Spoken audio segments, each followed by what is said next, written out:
Yeah, that's a really good point about saying, this is who we are, and that sort of welcome letter that really sets the tone of who they're starting to work with. Um, the other point you raised as well is working remotely, Yes, right? And obviously all of last year there was a huge change. huge. Everyone moving from offices to remote. What were some of the things, and were Oh, there wow. things Yeah. that came up that you sort of go, oh my goodness, we never really thought about this? What was maybe the top three things that really changed the whole face of HR for you and what you've seen? Yeah, okay. Look, wow, it was such an interesting time. It's hard to go back there emotionally, to be honest, because it was Yeah. so strange. I remember doing a webinar style, maybe a podcast with Slipstream Coaching, and they talked to me about, well, what do we do for all the parents out there who, they're having now to deal with homeschooling, Oh, homework, home oh my everything, goodness. I don't right? want to go back there. Tough. Like, it was a tough Oh time, yeah, and yes. and one of the recommendations I made was, well, let's just give all of these professional people some credit and ask them to think about how they can best structure their home life, their work life, their kids, right? And so Mm, if that means working really early in the morning because that's the best time for them, then let them mm, do that. And mm, just see how it goes, and then try and improve any of the issues that arise as they arise. And I still stand by that. Like, the amount of things that working parents achieve before 9 o'clock mm, is extraordinary every single day. So mm, they have an ability to really be self-managing and get an extraordinary amount of things done. So if there is a challenge for them, helping them empower them to structure it themselves is really important. And I say that to my team too, like, you are the captain of your ship. mm, I had a staff member once start a conversation with me, and they were sort of moving towards asking me permission for something that was fundamental to their life, right? So I think they had to mm. pick a child up from school unexpectedly. And I kind of picked up on this, and I was like, whoa, what are you doing? Like, you don't ask me permission. Yes. I'm not the captain of your ship. You're the captain of your ship. If you need to tell me that there's a work issue and I have to pick up my kid and, share that work issue with me to try and resolve it, that's fine. But we don't ask permission from adults to Mm, do things that are fundamental to their well-being, their family's well-being. yeah.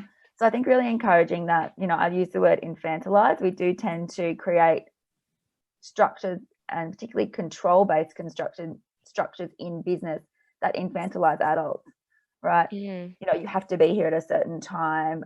You can only have 10-minute breaks. You can, and all of those things are fair and reasonable in the workplace. That's fine. But it's about saying that they're responsible for achieving that, not me making, watching over you. And when we start absolutely. doing that, we take people's sort of modus of control away, and it's that accountability and empowerment that people need in the workplace. So you create a lot of other negative things when you don't let adults be adults. Yeah, absolutely. And have you found that the fact that people have a bit more of this, I wouldn't say leeway, but this empowerment to sort of work from home, Yeah, like what have you seen in people in terms of productivity yeah. and their dedication to their work as well? I think there's a really high level of sense of achievement. So Mm, people really feel like, hey, we overcame something extraordinarily hard, and we kept Australia going. We kept, our businesses profitable. We did an incredible amount of work in a way that we didn't expect to. And so there's a sense of achievement that we overcame that huge obstacle. And I feel like we deserve to feel that sense of mm, achievement. Um, so that's really positive. I also see that there's a value placed on work-life balance now that's probably greater than it was before. mm, So any business that previously didn't have working from home policies, asked their staff to work from home, and now have asked them to come back to the office full time, they're probably struggling a little bit because their team members are saying, hey, but we were able to do that, so we want that flexibility to remain. So it's mm, about finding a new center for what is an expectation around flexibility and working from home. And those conversations are happening now, I would think, as part of, in the next 12 months, I would think that there would be a pretty big shift from, a more traditional kind of business operation model. And also we see less businesses taking up big chunks of commercial office space. And so they're sort of saying, a percentage of working from home is needed for everyone.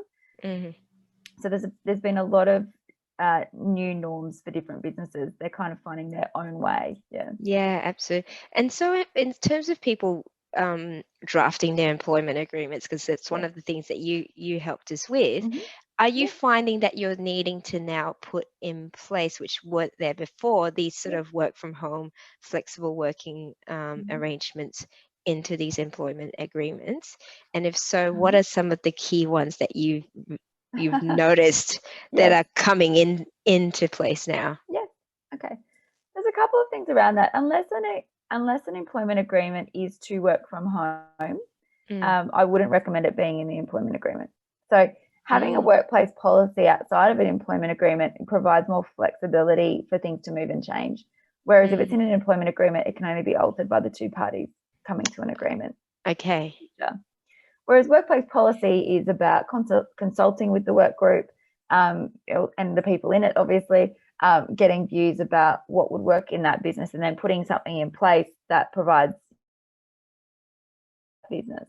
And that can then be utilised, whether it be, now or in 12 months from now, that policy might have to shift again. And so you can shift it. And you would do a lot of communication and a lot of different kind of case studies or case examples. So if you want to utilise this policy, here's an example of how you might go it. So give some scenarios to people so that they can utilise it effectively. Yeah, absolutely. Okay, that's awesome.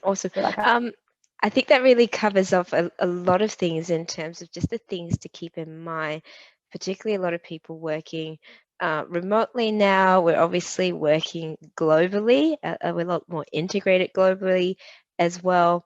We're still here. We're still here? There we go. Sorry, we lost each other for a moment. Okay. Oh, good. We're back.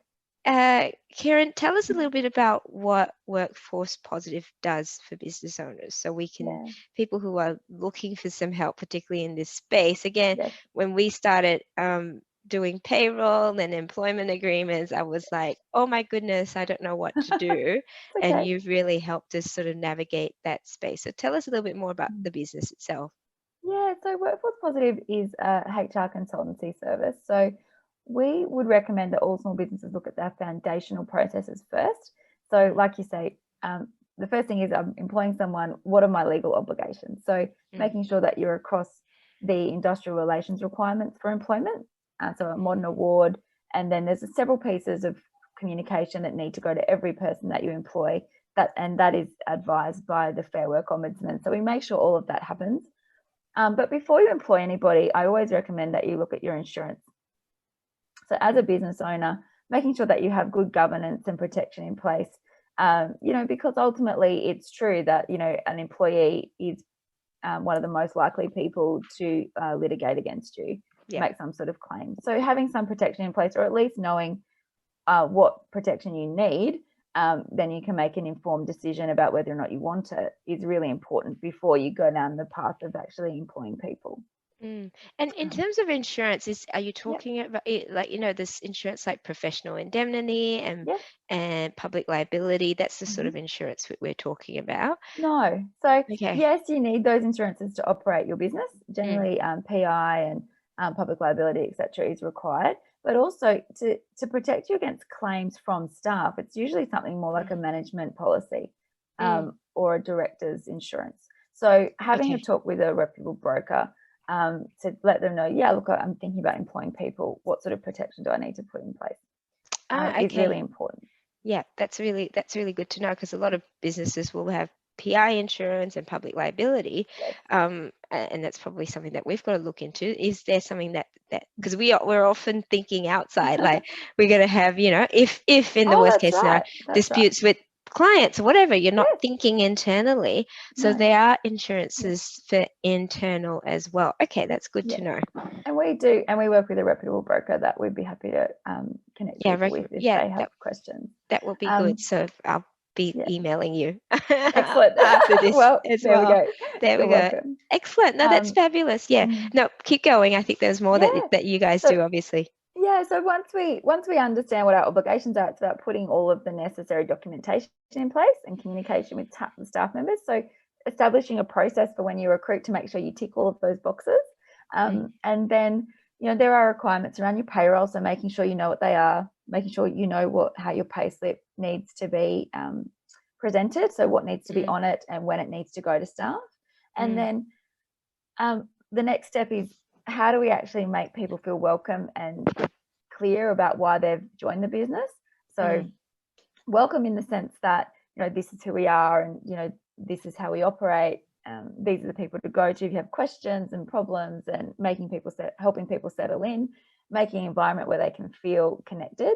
But then, why am I here? So one of the things that business owners get frustrated with is things like, why aren't people just doing things how I think they should be done? So getting that out of your head and creating a processes, creating the necessary infrastructure for someone to step in and have reference material, have a video to watch so that they know what you're talking about, and they can watch it again if they have another question or they can't remember it all. Having a procedure so they can go through it step by step, again, without having to go to another person, because people do enjoy being independent. Yes. To be able to see that they're having some success, not bothering, I'll put that in inverted commas, another staff member. So when we can give people some tools, then you empower them to actually go about it in the right way, and then they can get that sense of achievement. Yeah. So they're probably the two things. If you're going to onboard someone, do it properly. And if you're going to employ someone, do it legally. Yeah, that's a good, yes, always a good idea. And then if you've got to have insurance around that as well, look into it. Absolutely. Get protection so that you can just sleep at night. In the worst case scenario, you're always covered. That's the idea. Yeah, fantastic. Well, if anyone needs to get in contact with you to talk about any of their HR needs, where's the best place to be able to reach you? Yeah, so you can come to our website, so workforcepositive.com. You can also connect with us on LinkedIn. We are pretty active on LinkedIn. Myself and the team, so Jess Errington, HR Services Advisor, and Nicole Dunbar. So she provides our HR team administration through her business. So, the three of us are very active on LinkedIn and, welcome all of your questions. But yeah, generally the website or our email as well. So Kieran at workforcepositive.com. Excellent. Thank you. Thank you for joining me on Virtual Coffee, Kieran, and have an absolutely lovely, lovely day. That was, and I hope my team's watching this as well, because there's so many great things that we've got from there that we can apply for ourselves. Again, there are things that, particularly if you're looking to employ someone in Australia to, as part of your team, do it the proper way, because I had no idea. And these guys really looked after us for that. So thank you, Kieran. Lovely. Thanks, have an absolutely lovely day and enjoy the rest of your week. Wonderful. Thank you. It's a pleasure working with you. Everyone. We'll see you on the next session of Virtual Coffee next time. Ciao, ciao. See you Bye-bye. Bye.